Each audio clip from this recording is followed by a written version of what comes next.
रहे हैं। दांव लगाने का मकसद भी साफ है, क्योंकि दल समझ चुके हैं अगर आदिवासियों को अपने पक्ष में कर लिया तो जीत पक्की है। आज पीएम मोदी और प्रियंका गांधी ने आम सभाएं की हैं। आज चर्चा इसी मुद्दे को लेकर चर्चा को विस्तार दें, उससे पहले देख लेते हैं एक छोटी सी रिपोर्ट। मध्य प्रदेश विधानसभा चुनाव को लेकर सियासी बाजार पूरी तरह से गर्म हो गया है। भारतीय जनता पार्टी और कांग्रेस जनता को साधने का एक भी मौका नहीं छोड़ रही है। वहीं प्रदेश में लगातार दोनों पार्टियों के शीर्ष नेताओं का दौरा जारी है। इसी कड़ी में देश के प्रधानमंत्री नरेंद्र मोदी फिर से एमपी के दौरे पर हैं। पीएम मोदी का पिछला 7 महीने में ये 9वां दौरा है। इस दौरान पीएम जबलपुर से प्रदेशवासियों को कई सौगात दी है और साथ ही कार्यकर्ताओं को भी जीत का मंत्र दिया। भाजपा सरकार गरीबों की सरकार है। अपने भ्रष्टाचार, अपने परिवारवाद को आगे बढ़ाने के लिए कुछ लोग भांति भांति के प्रपंच कर रहे हैं, लेकिन मोदी की गारंटी है कि एमपी विकास में टॉप पर आएगा। मुझे विश्वास है कि मोदी के भाजपा सरकार के संकल्प को महाकौशल मजबूत करेगा। वहीं कांग्रेस महासचिव प्रियंका गांधी ने मध्य प्रदेश की धरती से सूबे की शिवराज सरकार और केंद्र सरकार पर करारा हमला बोला है। धार जिले में पहुंचने के बाद प्रियंका गांधी ने सबसे पहले मोहनखेड़ा स्थित धार्मिक स्थल में जाकर पूजा अर्चना की। आगे उन्होंने मोहनखेड़ा में टांटिया मामा की मूर्ति का अनावरण किया। मूर्ति अनावरण के बाद अपनी जनसभा को संबोधित करने पहुंची। प्रियंका गांधी ने कांग्रेस के लिए वोट मांगते हुए बीजेपी और उसके नेताओं को जमकर घेरा है। कि आपका ही अनुभव रहा होगा कि कांग्रेस की सरकार ने क्या क्या किया। किसानों के कर्ज माफ किए, 27 लाख किसानों के कर्ज माफ किए। सामाजिक सुरक्षा पेंशन बढ़ाकर 600 रुपए बनाया। 1 करोड़ परिवारों को 100 रुपए में 100 यूनिट बिजली दिलवाई। आदिवासियों के लिए 12,000 बर्तन बैंक खोले। इससे आपको भी सुविधा मिली होगी। मध्य प्रदेश की धरती इन दिनों सियासी अखाड़ा बनी हुई है, जहां पीएम मोदी लगातार आदिवासियों और अन्य समाजों पर फोकस कर रहे हैं, तो वहीं कांग्रेस की तरफ से प्रियंका गांधी ने कमान संभाल रखी है। प्रियंका गांधी भी बीजेपी सरकार को घेरने का कोई मौका नहीं छोड़ रही है, तो वहीं आदिवासियों के सहारे सत्ता के सिंहासन तक पहुंचने का प्रयास किया जा रहा है। ऐसे में बड़ा सवाल ये है कि दोनों ही दलों के दिग्गजों के द्वारा किए जा रहे प्रयास में किसकी आवाज को आम जनता पसंद करेगी। सलमान खान, स्वराज एक्सप्रेस। इसी मुद्दे पर ज्यादा चर्चा के लिए हमारे बिग डिबेट में है सत्येंद्र जैन है, बीजेपी प्रवक्ता हैं, रोहित यादव हैं, प्रदेश प्रवक्ता कांग्रेस हैं, आशीष दुबे हैं, वरिष्ठ पत्रकार हैं। तीनों ही मेहमानों का स्वराज एक्सप्रेस में स्वागत है। सत्येंद्र जैन जी से जान लेते हैं पहला सवाल, जो बीजेपी प्रवक्ता हैं। क्या आदिवासियों के सहारे सत्ता के सिंहासन पर पहुंचने की कोशिश कर रही है बीजेपी? देखिए अरुण जी, भारतीय जनता पार्टी सभी सर्वपंथ संभाव समरसता में विश्वास करती है और सभी के कल्याण के लिए कृत संकल्पित है। ना ही हमारे जनजाति बंधुओं की बात करें, मध्य प्रदेश का एक एक व्यक्ति हम उसको भगवान मानते हैं और जिस प्रकार से हमने उनका भगवान मान करके आराधना की है, ये सबने देखा है। जन आशीर्वाद यात्रा में अपार उत्साह प्राप्त हुआ है और हम भगवान मानते हैं। कांग्रेस उनको राक्षस कहती है। रणदीप सिंह सुरजेवाला जी ने राक्षस कहा और आदि महिला जाति को गाली भी दी, सबने सुना है। तो इस प्रकार से महिलाओं का अपमान करना और राक्षस करना जनता को, वो कांग्रेस का कर्तव्य कांग्रेस करती रहती है। हमने जनता को भगवान माना है। और आज अगर जनजाति वर्ग की बात करें तो जनजाति वर्ग के उत्थान के लिए भी आप देखिए, प्रत्यक्षम किम प्रमाणम, जो प्रमाण है वो बोलते हैं, जो तथ्य बोलते हैं, उन तथ्यों में सब सर्वप्रथम आता है कि भगवान बिरसा मुंडा जो हमारे जनजाति गौरव हैं, उनके नाम पर हमें अवसर मिला। आज स्वतंत्रता के पश्चात 15 नवंबर को हमने अभी घोषित किया, माननीय प्रधानमंत्री नरेंद्र मोदी जी को यह सौभाग्य प्राप्त हुआ था पिछले वर्ष, तो राष्ट्रीय जनजाति गौरव दिवस मनाने की परंपरा हमको अवसर मिला। कांग्रेस चाहती तो कांग्रेस से कर सकती थी पहले, लेकिन कांग्रेस नहीं कर पाई। इसी प्रकार से आप देखिए छिंदवाड़ा जैसे शहर जिसको कमलनाथ जी बड़े गौरव से बताते हैं, वहां पर ही सबसे ज्यादा पाप करने का काम कमलनाथ जी ने जनजाति को छलने का काम किया गया है। कैसे किया? एक तो वहां पर जो यूनिवर्सिटी बन रही है उसका नाम हमने राजा शंकर शाह यूनिवर्सिटी रखा है, दूसरा, एक सबसे बड़ा जो जब परिसीमन हुआ था लोकसभा का, उस समय पर कमलनाथ जी ने अपने परिवार को, अपनी डायनेस्टी को बचाने के लिए उस सीट को लोकसभा में सामान्य सीट घोषित करा दिया, अनारक्षित घोषित करा दिया था। ये महापाप किया था। आप देखें तो बैतूल की जनसंख्या में कम आदिवासी हैं, जनजाति भाई रहते हैं हमारे, और छिंदवाड़ा लोकसभा के अंदर ज्यादा, लोकसभा में ज्यादा आदिवासी भाई रहते हैं, लेकिन उसको ज्यादा जहां रहते हैं उसको आदिवासी सीट होना था, लेकिन कमलनाथ जी ने अपने परिवार की राजनीति को बढ़ाने के लिए सिर्फ और सिर्फ उसको जनजाति क्षेत्र से दूर कर दिया, उस सीट को नहीं करा। इस कारण से वो तो भाई पाप किया है। और जिस प्रकार से देखिए, स्वयं आइए, मैं कहता हूं भारत में सभी लोगों का स्वागत है, सब आ रहे हैं। हमारे प्रधानमंत्री जी आए तो आज उन्होंने जनजाति वर्ग के लिए रानी दुर्गावती जी का 500वां जन्म जयंती समारोह मनाया जा रहा है, और उसमें उनकी प्रतिमा को भी स्थापित किया गया। और जिस प्रकार से रानी दुर्गावती के गौरव को हमने, जब से हमारी सरकार आई उसके बाद ही इतना स्थान मिला, नहीं तो हमारे इतिहासकारों ने भी उनको भुला दिया था। ऐसे हमारे जो चिन्हित नायक हैं और जिनकी 52 गढ़ियां होती थी जनजाति वर्ग से, ये पूरे क्षेत्र में जो महाकौशल का क्षेत्र है और यहाँ खंडवा तक आता है, गढ़ी गढ़ी में समाहित रहता था, उसमें उनका बहुत बड़ा, और भारत को एकीकरण में उनका बहुत बड़ा योगदान रहा है, हमारे राष्ट्र निर्माण में। ऐसे महानायकों को हम भूल चुके थे। ये भारतीय जनता पार्टी की माननीय प्रधानमंत्री नरेंद्र मोदी जी की सरकार के द्वारा बंधन हो रहा है और माननीय शिवराज जी के द्वारा हो रहा है। देखिए, और एक जरूरी बात और कह दूं कि प्रधानमंत्री मोदी जी के आने से जो पहले, मैं ये नहीं कहता कि कांग्रेस ने विकास नहीं किया, कांग्रेस ने, मनमोहन सिंह जी की सरकार 10 साल चली, 10 साल में 1.5 लाख करोड़ रुपए की राशि दी थी मध्य प्रदेश को, केंद्र से जो राशि मिलती है उसमें, और हमने अभी 9 वर्ष के जो शासनकाल में ही लगभग 8.5 लाख करोड़ से रुपए से ज्यादा की राशि मध्य प्रदेश को मिली है केंद्र के द्वारा। इसके कारण से आप देखिए, विकास के डबल इंजन से जो विकास की जो अवधारणा है, आप देखिए कभी 13,000 करोड़ की आज की मोदी जी ने मध्य प्रदेश को सौगात दी है, ग्वालियर में 19,000 करोड़ की सौगात दी थी, उसके पहले बीना आए थे तो उसमें 50,000 करोड़ रुपए की सौगात दी थी। ऐसे 1 लाख करोड़ रुपए के उस दिन शिलान्यास, भूमि पूजन और लोकार्पण हुआ था योजनाओं का। सागर आए थे तो उन्होंने हजारों करोड़ की दी थी। तो ये उसी का प्रतिलक्षण है, प्रतिफल है कि मध्य प्रदेश आज सर पर दौड़ रहा है, और जो हाँ 70,000 करोड़ की जीडीपी होती थी,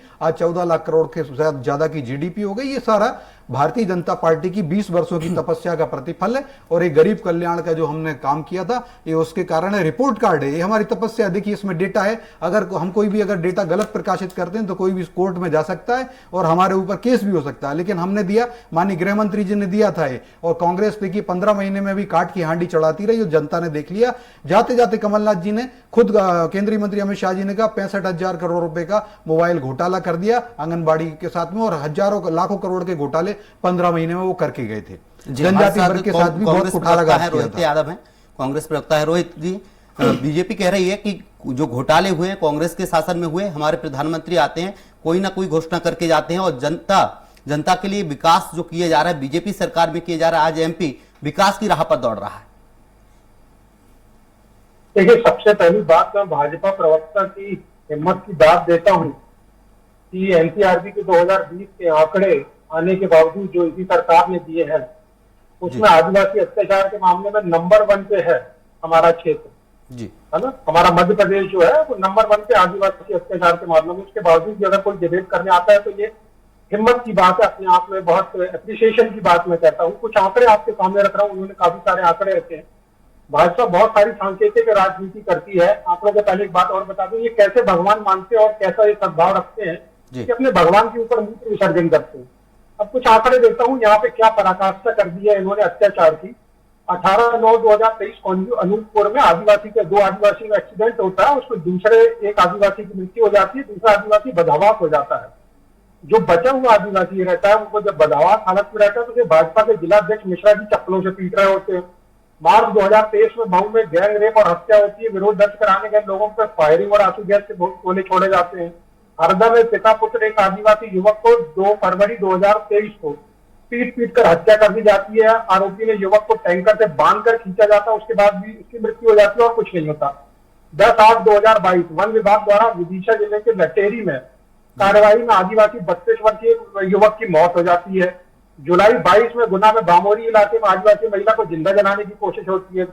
जुलाई 22 में देवास में एक आदिवासी महिला को पीटकर जूतों की माला पहनाकर घुमाया जाता है। सिवनी में 2 आदिवासी 15-20 बजरंग दल, ध्यान रखिएगा, बजरंग दल के कार्यकर्ताओं द्वारा पीटकर हत्या कर दी जाती है। 22 मई 2022 में मंडला में आदिवासियों की हत्या कर 3 आदिवासियों की हत्या होने के बाद एक का सर काटकर हत्यारे ले जाते हैं। अब आप मुझे बताइए, कांग्रेस को ये मुद्दा उठाना चाहिए था, कांग्रेस को उन पीड़ितों के साथ होना चाहिए था। कांग्रेस ने हर संभव स्तर पे ये मुद्दा उठाया है, और आप लोगों ने अगर इसे कवर किया होगा तो आप लोगों को भी यह मुद्दा जरूर आपके चैनल पे भी चला होगा। मैं जानना चाहता हूं इस पे क्या न्याय मिला, मुझे ये बताइए। आज यहाँ पे मोदी जी आके बात कर रहे थे कि आदिवासियों को यहाँ पे तवज्जो नहीं दिया जाता, अभी प्रवक्ता जी बोल रहे थे। मैं ये पूछना चाहता हूँ, ये तो आरक्षण खत्म करने की बात करते हैं। यहाँ की 1,53,00,000 जो जनसंख्या है हमारे मध्य प्रदेश की, ये तो उसका भी आरक्षण खत्म करने की बात करते हैं। ये तो बोलते हैं आरक्षण खत्म हो जाना चाहिए। कैसे बोलते हैं कि हम पिछड़ी जनजातियों के और दलितों के और गरीबों के हितैषी हैं, इनके सारे काम सांकेतिक हैं। ये कैसी गरीबों की सरकार है जिसमें कि अंबानी और अडानी के पैसे बढ़ते हैं, और schedule tribe, schedule caste, other पिछड़ा वर्ग जो है वो बेचारा जहां का तहां रह जाता है, और गरीब दिन ब दिन गरीब होता जा रहा है। इनके खुद के आंकड़े कहते हैं कि हम यहाँ 80 करोड़ लोगों को मुफ्त में अनाज दे रहे हैं। तो आपने देश की स्थिति क्या कर दी है? कांग्रेस के शासनकाल में 1.5 करोड़ मुफ्त में अनाज देना गलत है क्या रोहित जी? मुफ्त में अनाज देना गलत है क्या? मुफ्त में अनाज देना बिल्कुल गलत नहीं है, जरूरतमंद लोग। मगर आप ये बात भी देखिए कि मुफ्त में जो अनाज दिया जा रहा है उसकी संख्या दिन ब दिन बढ़ती क्यों जा रही है? क्योंकि आपकी नीतियां इतनी गलत है कि लोगों के पास रोजगार नहीं है। बेरोजगारी आज सबसे बड़ी समस्या है, जिसके बारे में ये कोई भी बात नहीं करते। ये मंदिर मस्जिद की लड़ाई में ध्यान रखते हैं, मूर्तियों में बनाने में विश्वास रखते हैं, जो कि सिर्फ और सिर्फ सांकेतिक राजनीति की तरफ जाते हैं। क्या आप मुझे बताइए कि आपके इन सभी इस तरह के विकास कार्यों से रोजगार का मुद्दा समाप्त हो रहा है क्या? क्या लोगों को अच्छी स्वास्थ्य सुविधाएं मिल रही है? क्या उनको सामाजिक न्याय मिल पा रहा है? ये जो अत्याचार के मैंने इतने सारे मामले, अभी 8 मामले पिछले 8 महीनों के गिनाए हैं, क्या आपके 6 महीने में 8 बार जबलपुर या मध्य प्रदेश आ जाने के प्रधानमंत्री जी के, क्या इनका समाधान हो जाएगा? लंबे लंबे भाषाओं से समाधान नहीं निकलने वाला है। आप जिनको अपने भाइयों बहनें कहते हैं, पहले उन्हें मानिए। शिवराज जी ने एक व्यक्ति का पांव धोए थे। मैं तो कहता हूं आपको पूरे 1,53,00,000 आदिवासियों के पांव धो के भी अगर आप पी लें तो भी आपको जनता माफ नहीं करने वाली है। आपने इतने जघन्य अपराध करे, अपराधियों, आपको एक आपराधिक श्रेणी में रखा जाए। आपकी सरकार को छोटी गलतियां, आपके खुद के एनसीआरबी के आंकड़े ये बता रहे हैं 2020 के, तो अभी तो उससे भी बुरी स्थिति ला दी गई है। आप सोचिए कि जब इस स्थिति में उन गरीबों को रखा जाएगा तो आपने उनको क्या सम्मान दिया है? रानी दुर्गावती जी का आप सम्मान करने की बात करते हैं, मगर जो उनके वंशज हैं आपने इतनी क्या कर दी है? इस पर कोई जवाब नहीं मिलता। आप इनसे कभी भी पूछने जाए, मुद्दे की बात करें, ये सिर्फ भटकाने की कोशिश करते हैं। ये मूर्तियां और ये बड़े बड़े आने जो बना रहे हैं, ये सिर्फ और सिर्फ इनके भ्रष्टाचार करने के एक जरिए है। उज्जैन के महाकाल लोक में क्या हुआ ये सबको आज पता है। एक ही कार का बार बार शिलान्यास करते हैं, इतने हजार की करोड़ की परियोजना देते हैं। बिहार में भी इन्होंने ऐसी किया था, 70 लाख करोड़ रुपए दूं, 80 लाख करोड़ रुपए दूं, 1 लाख करोड़ रुपए दूं, 1.25 लाख करोड़ रुपए दूं। आज वहां पे जाके जमीन के स्तर पर देखिए बिहार की स्थिति क्या है 9 साल बाद भी। आज यहाँ प्रधानमंत्री जी बार बार बता रहे थे ना इतने, इसको टोटल करो, ये टोटल कितने हजार करोड़ रुपए हो गया। यहाँ जो रोजगार के साधन थे वो भी खत्म कर दिए गए हैं। गरीब आदमी दिन ब दिन और गरीब किया जा रहा है इनकी सरकार द्वारा, और ये अपने अडानी और अंबानी जैसे स्टेटों के लिए काम करती है इनकी सरकारें। अगर सच्चाई उठा के देखी जाए, आपके आंकड़े अगर देखे जाए तो आपको धरातल पे शून्य मिलेगा। जी, हमारे साथ वरिष्ठ पत्रकार हैं आशीष दुबे जी हैं। आशीष दुबे जी, देखा जाए तो प्रधानमंत्री आ रहे हैं, अमित शाह आ रहे हैं, इधर कांग्रेस की तरफ से प्रियंका गांधी आ रही है। दोनों ही एक दूसरे पर आरोप लगा रहे हैं, दोनों ही अपने आप को जनहितैषी बता रहे हैं। किसको कितना फायदा होगा आला कमान के नेताओं का एमपी में आने से? देखिए, अभी फायदा जो होगा, ये अभी तो चूंकि बहुत प्रारंभिक चरण है, चुनाव भी अभी ऐलान नहीं हुआ है जी। लेकिन सवाल ये है कि जो दल या जिस दल पर ये वर्ग जो है, आदिवासी हो या SC/ST हो या और भी वर्ग है, जो दल जिस दल पे भरोसा करेंगे उससे फायदा होगा। तो अभी हवा का क्या रुख है, ऊंट किस करवट है, अभी इसको समझने में अभी इस फाइनली चीज समझने में 1 आध महीने का वक्त है।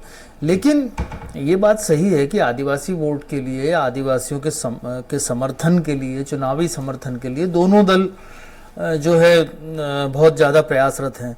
और भाजपा इसलिए है क्योंकि भाजपा पिछले चुनाव में इस वर्ग का जो वोट था, SC/ST का, भाजपा से थोड़ा दूर हुआ था, और इसलिए वो जो है अपने, अगर वो वर्ग उसके पास बना हुआ रहता तो निश्चित तौर पर परिणाम कुछ और होते, भाजपा कांग्रेस सत्ता में नहीं आ पाती। लेकिन आप देखिए कि ये वर्ग जो है परंपरागत रूप से आदिवासी वोट जो है पहले कांग्रेस का वोट माना जाता था। उसके बाद 2003 के चुनाव में वोट शिफ्ट हुआ था और बीजेपी की सरकार बनी थी। उसके बाद इस वर्ग ने लगातार 2003, 2008, 2013 तक जो है भाजपा से वर्ग जुड़ा रहा, उसके बाद ये कांग्रेस की तरफ थोड़ा सा शिफ्ट हुआ है। तो अभी सारी जद्दोजहद इस बात की है कि कांग्रेस अपना जो वोट जो उसकी तरफ जो वर्ग आया है आदिवासी या जो उनको जोड़े रखना चाहती है और भाजपा वापस लाना चाहती है। तो आज जबलपुर में जो प्रधानमंत्री की सभा हुई है वो मैं ये कहूँगा कि महाकौशल से महाकौशल तक भाजपा की ये यात्रा है, क्योंकि तकरीबन 1 साल पहले अमित शाह ने महाकौशल से एक अभियान शुरू किया था और एक बड़ा सम्मेलन किया था वहाँ पर और प्रतिमा अनावरण और सारी चीज़ें हुई थी, और उसके बाद से लगातार मोमेंटम बीजेपी का शुरू हुआ, सारे वर्गों में उन्होंने काम किया और आज वो जो है उसकी एक तरह से उन्होंने इस अभियान को का अंतिम ये एक बड़ा समारोह बना चुनाव के पहले। तो ये जरूर है कि ये जो वर्ग है ये जो मैं समझता हूँ काफ़ी समय तक ये जल्दी से शिफ्ट नहीं होता है, क्योंकि देखिए कांग्रेस के साथ वो रहा काफ़ी साल, फिर भाजपा के साथ रहा 15 साल, अब वो क्या 5 साल में वापस बीजेपी की तरफ आएगा, ये बड़ा सवाल है और यही प्रयास बीजेपी के प्रयासों से जुड़ा हुआ है। तो ये जो चुनाव होगा वो इस बात के, हालांकि ये सिर्फ इसलिए नहीं होगा कि आदिवासी वोट क्या आदिवासी वोट के लिए दोनों पार्टी पॉलिटिक्स कर रही है, ये बात भी नहीं है, समान सभी वर्ग समान होंगे, लेकिन मध्य प्रदेश में तकरीबन 70 सीटों पर आदिवासी वर्ग का प्रभाव है, करीब करीब 40 सीटों पर सीधा प्रभाव है, बाकी और शहरी क्षेत्र में भी, और ये भी कहा जाता है कि मध्य प्रदेश में हर 5वां-6वां व्यक्ति आदिवासी है। तो इस नाते इस वर्ग की उपेक्षा किसी भी दल को हमेशा भारी पड़ती है और नतीजे साफ सामने आ जाते हैं। इसलिए दोनों दल सिर्फ इसीलिए जो है उसको फोकस करना है। धार में जो प्रियंका गांधी की सभा है वो भी इसी जो जद्दोजहद जो प्रयास हैं या जो श्रृंखला है उसी की कड़ी है। तो ये जो माइंडसेट है आदिवासी का ये ज्यादा महत्वपूर्ण है कि वो कितनी भरोसा दोनों दलों पर से किस पे भरोसा करके वापस आता है। हमारे साथ सत्येंद्र जैन जी। सत्येंद्र जैन जी, कांग्रेस कह रही है कि सबसे ज्यादा अत्याचार आपके कार्यकाल में हुए, बीजेपी के शासन में आदिवासियों पर अत्याचार हुए, कानून व्यवस्था पूरी तरीके से ध्वस्त हो चुकी है। देखिए, मैं बता दूं, भारतीय जनता पार्टी की सरकार ने कानून व्यवस्था पे बहुत सारे कदम उठाए और आप देखिए, चाहे वो गैंगस्टर एक्ट हो, चाहे धर्म स्वतंत्रता अधिनियम हो, चाहे हमने 1000 से ज्यादा लोगों के ऊपर रासुका लगाई है, 25,000 एकड़ से ज्यादा की भूमि रिक्त कराई है, तो इसी प्रकार के जो अपराधीगण है उनके ऊपर से ही रिक्त कराई है। और जिस प्रकार से देखिए, और ये हम सब राजनेताओं की बड़ी कलेक्टिव जिम्मेदारी होती है कि हम किसी भी अपराध जो होता है, चाहे वो राजस्थान में भी बहुत अपराध है। रोहित यादव जी ने अभी एक आंकड़े गिनाए थे एमपी के आदिवासियों पर जो अत्याचार हुए थे। मैं वही कह रहा हूँ। देखिए, मध्य प्रदेश हो चाहे कि कोई इटली में नहीं है, सारे राज्य जो हैं भारत के अभिन्न अंग हैं और हम सब एक दूसरे से जुड़े हुए हैं। तो चाहे कांग्रेस की जहां जहां भी सरकार हो या दूसरी पार्टियों की भी सरकार हो, हम सबकी कलेक्टिव रिस्पॉन्सिबिलिटी होती है। राजनेताओं का धर्म होता है वो समाज को सही दिशा दें, लेकिन हमारे जब राजनेता ये कहते हैं कि अगर बेटियां, यही प्रियंका वाड्रा जी कहती हैं कि बेटियां अगर स्कूल जाएं तो बिकनी पहन के स्कूल जा सकती हैं, या हमारे यहाँ सज्जन सिंह वर्मा जी हैं, मध्य प्रदेश से आते हैं, वो ये बयान देते हैं अगर कोई कुछ पहनता है तो स्वतंत्रता है, कुछ भी पहनिए, पहनने पे कोई आपत्ति है क्या? सुनिए, तो मैंने आपको लिंक किया ना, उससे लिंक कर रहा हूँ ना, अपराधियों को तो बल मिलता है ना। अगर जब सज्जन सिंह वर्मा जी हमारे इतने जिम्मेदार पुलिस सख्त होनी चाहिए, अपराधी किस तरीके से कर रहे हैं ना, तभी तो 1000 से ज्यादा चाहिए। अरुण जी, 1000 से सुनते तो जाइए, बताइए दिग्विजय सिंह जी के ऊपर कितना बड़ा आरोप लगा दिया। केपी सिंह इनके 5 बार के विधायक हैं। चलिए, मैं सज्जन सिंह वर्मा की बात पे नहीं आता हूं, जो कहते हैं विवाह की उम्र हमने 21 वर्ष की, तो वो कहते हैं 15 वर्ष में बेटियां हमारी बहनों मां बनने की क्षमता हो जाती है, तो 18 से 15 साल कर दी जाए उनकी। ऐसी लज्जा वाली बातें करने वाले कौन है? कांग्रेस के सज्जन सिंह वर्मा। इससे अपराधियों को बल मिलता है। अगर हम शांतिलाल धारीवाल ने कहते हैं राजस्थान मर्दों का प्रदेश है, यहाँ रेप होते रहते हैं, तो उससे क्या अपराधियों को बल नहीं मिलता क्या? या अशोक गहलोत जी इतने बड़े राज्य के मुख्यमंत्री हैं, वो कहते हैं कि जो भी एनसीआरबी का जो डेटा होता है वो फर्जी होता है, कहते हैं अपराध जो है फर्जी है, महिला अपराध। तो इस तरीके के गैर जिम्मेदाराना बयान देने से अपराधियों को बल मिलता है। अब मैं केपी सिंह जी की बात सुन लीजिए अरुण जी, इसीलिए अपराधियों को बल मिलता है, इसीलिए अपराधियों को बल मिलता है। कांग्रेस की सरकार आती है, अपराधियों को बहुत बल मिलता है। आप देखिए, अपराध बढ़ जाता है। मैं बता दूं, केपी सिंह जी यादव 5 बार के विधायक हैं। वो कहते रहे कि हम पहले तो हमें मंत्री नहीं बनाया तो हम बेहोश रहे, और उसके बाद बनाया, और अभी क्या कहते हैं कि जो भी नेतागण हैं बड़ी उम्र में विवाह करते हैं तो उनकी महिलाएं अतृप्त रहती। इस प्रकार की बात जो मुझे शर्म आ रही कहने में आपसे, उनके घर में परपुरुष जाते हैं। आप देखिए हमारे यहाँ इतने बड़े बड़े सम्मानीय नेतागण हैं जो उन्होंने देर से विवाह किया, ये व्यक्तिगत अधिकार है हर व्यक्ति का, उस पर उनके स्वयं के नेता टिप्पणी कर रहे हैं। और कांग्रेस के अंदर कोई आंतरिक लोकतंत्र नाम की चीज नहीं, उनको एक नोटिस नहीं दिया गया। कांग्रेस को धक्के मार के बाहर निकाल देना चाहिए ऐसे महिला विरोधी जो बयान देते हैं कि जिनके घर में परपुरुष आते हैं, जो देर उम्र में शादी करते हैं। के बार की बताइए, चुना हुआ विधायक, 5 बार के चुनाव हुए विधायक जैसे गंभीर लोग, इससे क्या अपराध नहीं बढ़ता क्या? और अगर मैं बात करूं ये अपराध तो एमपी में भी बढ़ रहे हैं, उज्जैन में देखिए क्या हुआ। देखिए हमने तो उनके घर पे बुलडोजर चलाए ना, करते हुए शर्म आती है। हमने बुलडोजर चलाए, 25,000 एकड़ से ज्यादा की भूमि अपराधियों से रिक्त कराई है, उनमें ये सब भी हैं। और किसी भी अपराधी होता है, किसी धर्म संप्रदाय से नहीं जुड़ा होता। कांग्रेस ने रंग दिया कई बार कि अल्पसंख्यकों के मुसलमानों पे कर रहे हैं, ऐसा नहीं, सारे, चाहे वो कोई ब्राह्मण हो, ठाकुर हो, किसी भी समाज से भी आता हो, उसके ऊपर भी बुलडोजर चला, उससे भी अपराधियों के ऊपर मध्य प्रदेश में शिवराज जी का वज्रदंड चला है। और आप उसी का परिणाम है 25,000 एकड़ भूमि रिक्त हुई, और उस पर हमने स्वराज योजना के द्वारा गरीबों को घर दिए जा रहे हैं, प्लॉट दिए जा रहे हैं। तो मैं बताऊं, भारतीय जनता पार्टी की भुजाओं में शक्ति रही, सामर्थ्य रही। और अपराध तो इन लोगों की वजह से बढ़ते हैं जब इनके चुनाव हुए विधायक रमेश कुमार जी कहते हैं कि अगर महिला का रेप हो रहा हो तो उसको आनंद लेना चाहिए रेप का। रमेश कुमार जी हैं कर्नाटक के 4 बार के सीनियर विधायक रहे हैं। इस प्रकार के गैर जिम्मेदाराना बयान हम अगर राजनेता देंगे तो समाज को क्या दिशा मिलेगी? सोचिए, समाज किस दिशा में जाएगा? अपराध नहीं बढ़ेगा क्या? हमारी प्रियंका वाड्रा जी आज आई, उनको खुद यही नहीं पता, वो भाषा की दरिद्रता नहीं है उनके पास। वो क्या कहती हैं वहां गई तो कहती हैं कि हमारी इंदिरा गांधी जो है महापुरुष थी। अरे भाई, महान व्यक्तित्व क्या महापुरुष खुद ही मान लिया, गलती मान ली। अरे भाई, भाषा का समृद्धशाली होना चाहिए व्यक्ति को, मैं उसमें नहीं। राहुल गांधी जी जाते हैं, अपने नेता को कुंभकर्ण कह देते हैं। कुंभाराम योजना राजस्थान में शुरू की गई, कुंभाराम लिफ्ट योजना, और बार बार कुंभकर्ण कह दिया। अरे भाई, कुंभकर्ण 6 महीने सोता था, कांग्रेस 60 साल सोती रही। मैं ये बात मैं बता रहा हूं जिम्मेदार से। और जो जैन मंदिर में गई, वो अच्छी बात है, जाए, सबको जाना चाहिए। मुझे लगता है शायद वो माफी मांगने गई थी वहां पे। कर्नाटक में जैन मुनि जो है काम कुमार नंदी महाराज साहब का ब्रुटैलिटी के साथ में टुकड़े, पहले करंट लगाया गया और उनके सैकड़ों टुकड़े कर दिए गए शरीर के, और उसको पानी के उसमें फेंक दिया गड्ढे में काफी गहरे, वहां से उनके शरीर के अंग निकाले गए। ऐसे मुनिराज के ऊपर हत्या करी गई। जैन समुदाय बड़ा आहत रहा, लेकिन कांग्रेस की सरकार सोती रही। भारतीय जनता पार्टी ने कर्नाटक में बहुत विधानसभा में हंगामा किया कि भाई सीबीआई जांच करो, सीबीआई जांच नहीं की। दिग्विजय सिंह जी जाते हैं कुंडलपुर, और कुंडलपुर की एक कपोल कल्पित घटना वहां पे बता देते हैं कि वहां पे हो रहा, आपस में वर्ग संघर्ष कराने की बात कर दी, ट्वीट किया जाता है, फिर दिग्विजय सिंह जी हटा देते हैं। तो इस प्रकार का मुझे लगता है प्रियंका वाड्रा वहां आई है तो ये सब माफी मांगने के लिए आई थी और गई, और जैन समाज के अंदर वर्ग संघर्ष। क्या एमपी के आदिवासी समाज है जो बीजेपी से नाराज है, उसे साधने के लिए आपके आला कमान बार बार एमपी का दौरा कर रहे हैं, चाहे अमित शाह की बात की जाए या नरेंद्र मोदी जी की बात की जाए? देखिए अरुण जी, बड़ा अच्छा प्रश्न किया आपने। भारतीय जनता पार्टी, मैंने प्रथम बार भी कहा था कि हम सर्वपंथ संभाव, और हमारा समय का अभाव है, समय का अभाव है। मैं कहता हूं ना, हमारा मूल मंत्र है, न तोम काम हे राज्यम, न स्वर्गम, न पुनर्भवम, काम ये दुख तप्ता नाम प्राणी नाम भारतीय नाशम। रोहित यादव कैसे हम आम जन का कल्याण करें, उसके लिए आते हैं। और हमने सर्व कल्याण दिया, जनजातियों का भी कल्याण किया, हजारों करोड़ का हमने बजट दिया, बहुत प्रावधान किया। बीजेपी कह रही है हमारे शासन में ऐसा कुछ नहीं हुआ। बीजेपी के जो नेता है वही उलझुल जवाब देते हैं, उलझुल बयानबाजी करते हैं, और कांग्रेस उस पर कार्रवाई नहीं करती है। कांग्रेस के जो नेता हैं, माफ कीजिए, कांग्रेस के जो नेता हैं उलझुल जवाब देते हैं, उलझुल बयानबाजी करते हैं, कांग्रेस उन पर कार्रवाई नहीं करती है। समय का अभाव है, प्रतिक्रिया दीजिए। देखिए, आप एक बात समझिए, ये कोई भी भाजपा के प्रवक्ता हो, नेता हो, जो भी हो, वहां के मान्यवरगण हो, ये सभी मुद्दे से भटकाने में एक्सपर्ट है, चाहे कोई भी मुद्दा हो। अगर ये महिलाओं पे बात कर रहे हैं, अपराध में नंबर 1 है मध्य प्रदेश। सुन लीजिए, मैं सुन रहा हूँ ना, वही कहाँ ले जा रहे हैं, उनको बोलना चाहिए अभी इसमें कि आप कांग्रेस पार्टी में आंतरिक लोकतंत्र आप कमलनाथ जी को जवाब देंगे। प्रवक्ता जी ने बीजेपी की तरफ से पूछा था, प्रश्न किया था, उस पर कार्रवाई होना चाहिए। अब सुन लीजिए, अब सुन लीजिए, अब सुनने का सुन लीजिए, समय का अभाव है। रोहित जी, हाँ बिल्कुल। आप देखिए द्रौपदी मुर्मू, रोहित जी सुन लीजिए, रोहित जी जवाब दीजिए, सतीन जी सुन लीजिए, मैं सुन रहा हूँ जी।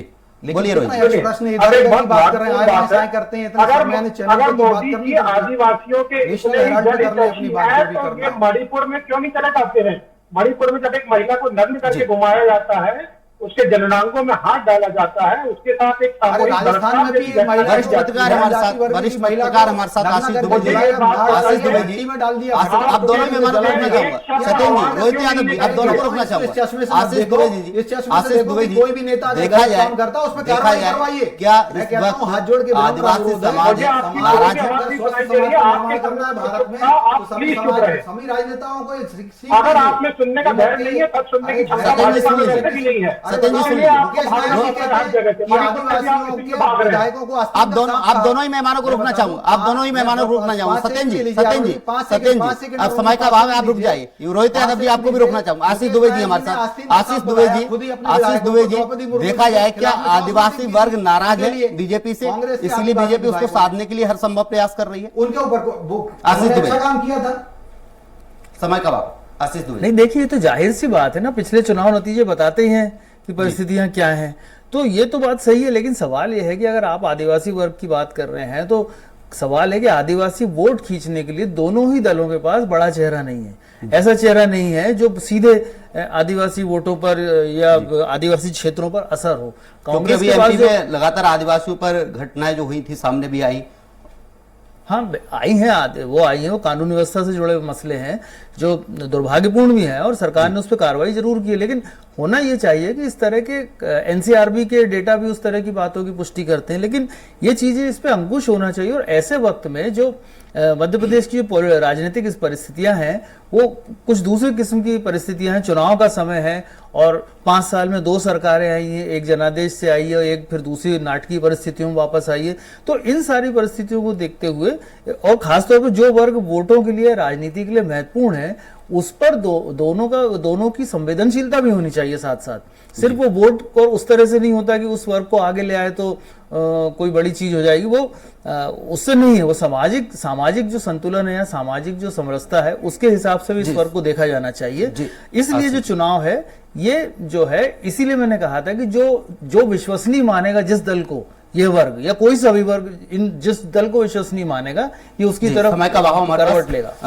सत्येंद्र जैन जी आपका भी बहुत बहुत शुक्रिया, और कांग्रेस प्रदेश प्रवक्ता हमारे साथ रोहित यादव जी हैं, आपका भी बहुत बहुत शुक्रिया। वरिष्ठ पत्रकार हैं आशीष दुबे, आप तीनों ही मेहमानों को स्वराज एक्सप्रेस में जोड़ने के लिए बहुत बहुत शुक्रिया। आज का हमारा मुद्दा था कि आदिवासियों को जीतने के लिए बीजेपी कांग्रेस पूरी दमखम लगा रही है। प्रधानमंत्री नरेंद्र मोदी आए हैं, साथ ही प्रियंका गांधी आए हैं। दोनों ही दल लगातार आदिवासियों को साधने की कोशिश कर रहे हैं, क्योंकि आगामी विधानसभा चुनाव है और सत्ता की कमान अपने हाथ में लेने के लिए दोनों ही दल जोर शोर से लगे हुए हैं। फिलहाल के लिए हमारी बिग डिबेट में इतना ही। आप देखते रहिए स्वराज एक्सप्रेस। नमस्कार।